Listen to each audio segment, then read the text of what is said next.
இன்னும் 48 மணி நேரம்தான் உடைய போகுது மெகா சஸ்பென்ஸ். அந்த 22 பேர் யார்? மே 21 வெளியாகிறது அறிவிப்பு. விவரங்களை பற்றி விரிவாக பார்ப்போம். அதற்கு முன்னதாக நமது சேனலை சப்ஸ்கிரைப் செய்யாதவர்கள் சப்ஸ்கிரைப் செய்து கொள்ளுங்கள். அப்போதுதான் நாங்கள் போடும் வீடியோ உடனுக்குடன் உங்களுக்கு வரும்.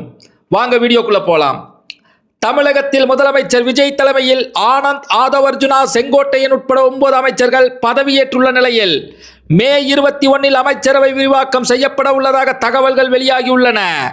கடந்த 17ஆம் தேதி அமைச்சர்களுக்கான இலாக்காக்கள் ஒதுக்கப்பட்டன. இருப்பினும் இன்னும் 22 துறைகளுக்கு அமைச்சர்கள் நியமிக்கப்படவில்லை. இதன் காரணமாக தற்போது பதவியேற்றுள்ள அமைச்சர்கள் சிலர் கூடுதலாக 2 அல்லது அதற்கு மேற்பட்ட துறைகளை கவனித்து வருகின்றனர்.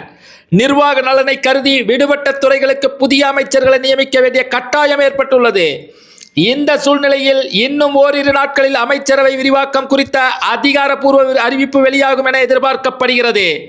இந்த விரிவாக்கத்தில் கூட்டணி கட்சியான காங்கிரசுக்கு 2 அமைச்சர் பதவிகள் கிடைக்க வாய்ப்புள்ளது. குறிப்பாக உயர்கல்வித்துறை மற்றும் சுற்றுலாத்துறை ஆகிய 2 முக்கிய துறைகள் காங்கிரஸ் சட்டமன்ற உறுப்பினர்களுக்கு ஒதுக்கப்படலாம் என தெரிகிறது.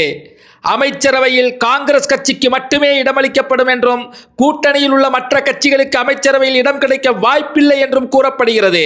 அதே போல தமிழக வெற்றி கழகத்திற்கு ஆதரவான நிலைப்பாட்டை கொண்டுள்ள அதிமுகவின் எஸ்பி வேலுமணி தரப்பினருக்கு அமைச்சரவையில் இடமளிப்பதற்கு குறித்து இதுவரை எந்த இறுதி முடிவும் எடுக்கப்படவில்லை என தெரிகிறது. மேலும் முதலமைச்சர் விஜய் தலைமையிலான புதிய அமைச்சரவையின் முதல் விரிவாக்கம் என்பதால் இந்த அறிவிப்பு அரசியல் வட்டாரத்தில் பெரும் எதிர்பார்ப்பை ஏற்படுத்தியுள்ளது. மேலும் பல புதிய செய்திகளை தெரிந்து கொள்ள நமது மஞ்சிகை நியூஸ் சேனலை சப்ஸ்கிரைப் செய்து வைத்துக் கொள்ளுங்கள். நாங்கள் போடும் அனைத்து வீடியோக்களும் உங்களுக்கு உடனுக்குடன் வந்து சேரும். நன்றி, வணக்கம்.